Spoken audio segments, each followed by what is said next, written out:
आर्थिक संकट लगातार बढ़ रहे थे। धीरेन्द्र का धैर्य एक दिन जवाब दे गया। वो भी अपनी याचिका लेकर अपने दादा के दरबार पहुंच गया।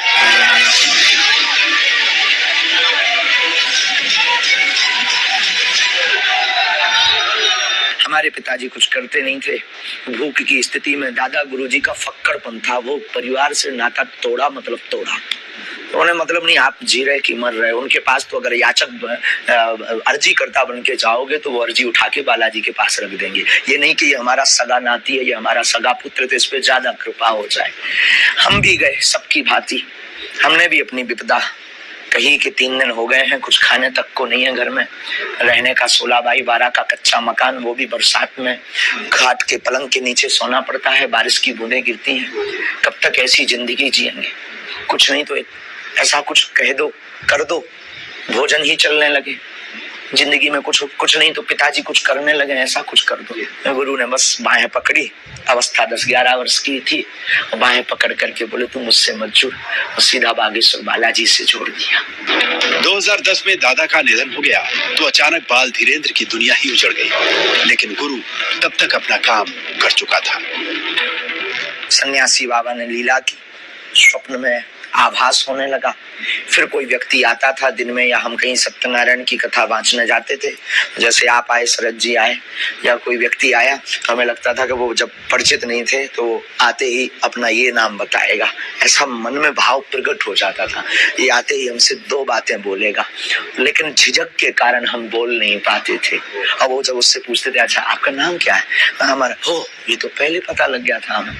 धीरे धीरे उसकी उसका परिष्कृतकरण हुआ, शुद्धिकरण हुआ, धीरे धीरे जागृति हुई, फिर अज्ञातवास की साधना की, और वो यात्रा और ये यात्रा ऐसे प्रारंभ हो गई। 1 साल अज्ञातवास में रहने के दौरान धीरेन्द्र शास्त्री अपनी भावी योजना का खाका तैयार कर चुके थे। वो लौटे तो बालाजी की सेवा में जुट गए।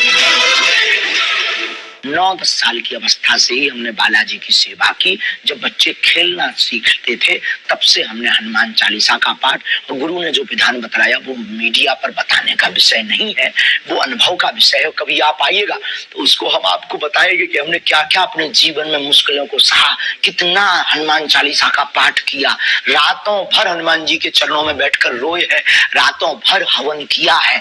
उसका ही ये परिणाम है जो आज सनातन संस्कृति का झंडा जगह जगह गाड़ा जा रहा है। धीरेन्द्र शास्त्री ने खुद को बाबा बनाने के लिए तैयार किया। कई बड़े कथावाचकों के कार्यक्रम सुने, एक मोबाइल खरीदा ताकि उनके वीडियो देख सके, और फिर उन्होंने अपनी कर्मभूमि उसी बागेश्वर धाम को बनाया जहां उनके दादा का दरबार लगा करता था। धीरेन्द्र शास्त्री ने दादा के अंदाज में ही दरबार लगाना शुरू किया, पर्ची निकालना शुरू किया।